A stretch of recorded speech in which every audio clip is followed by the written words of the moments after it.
Sebagai startup pertama yang melantai di Bursa Efek Indonesia, banyak orang antusias menyambut PT Bukalapak.com Tbk atau BUKA.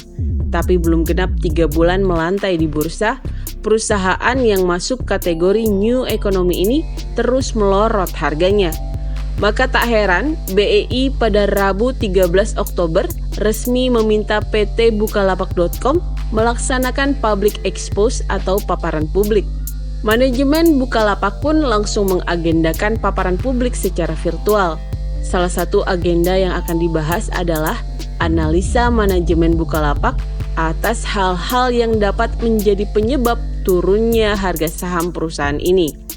Dua agenda lainnya adalah membahas perkembangan terkini atas bisnis Bukalapak dan entitas anak yang dapat mempengaruhi kinerja keuangan perusahaan teknologi ini secara signifikan.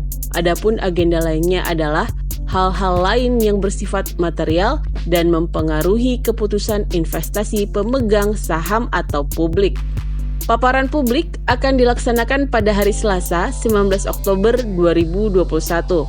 Menurut Perdana A. Saputro, Sekretaris Perusahaan PT Bukalapak.com, public expose ini akan dipimpin oleh Direksi Perseroan. Hingga Jumat 15 Oktober, harga saham Bukalapak ada di level Rp730. Harga ini turun 10,98% dalam seminggu terakhir dan turun 15,12% dalam 1 bulan terakhir. Harga ini juga sudah berada 14% di bawah harga IPO Bukalapak. BUKA melantai di Bursa Efek Indonesia pada 26 Agustus 2021 dengan harga di level Rp850. Beberapa hari lalu, manajemen Bukalapak menyatakan akan terus fokus menyempurnakan ekosistem bisnis serta memperbaiki keuangan perusahaan. Teddy Utomo, Presiden Bukalapak, menuturkan telah menyiapkan sejumlah strategi untuk mengembangkan bisnisnya ke depan. Strategi BUKA antara lain berfokus pada aspek pengembangan marketplace dan pemberdayaan 8 juta mitra Bukalapak.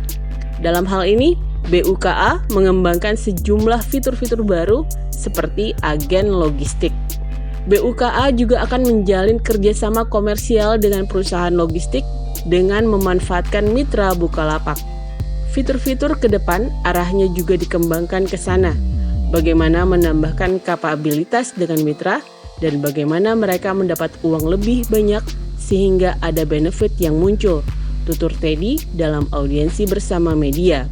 Selain menyempurnakan ekosistem, BUKA juga fokus memperbaiki performa finansial. Dengan demikian, emiten ini dapat membagikan dividen kepada pemegang saham. Jika return earnings-nya positif, baru diperkenankan membagi dividen. Saat ini, kami mencoba untuk menghadirkan performa terbaik supaya bisa cepat membagikan dividen, terang Teddy. Mengutip laporan keuangan, kinerja BUKA memang sudah menunjukkan perbaikan. Pada semester 1 2021, unicorn ini membukukan pendapatan bersih senilai Rp863,62 miliar, naik 37% dibandingkan periode yang sama tahun lalu. Sementara total processing value atau TPV Bukalapak selama kuartal 2 2021 tumbuh 56% menjadi Rp29,4 triliun.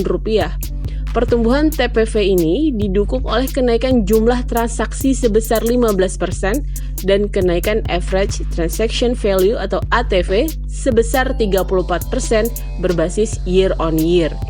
Mitra Bukalapak adalah penggerak utama pertumbuhan, di mana TPV mitra pada kuartal 2 2021 meningkat sebesar 237% menjadi Rp14,2 triliun.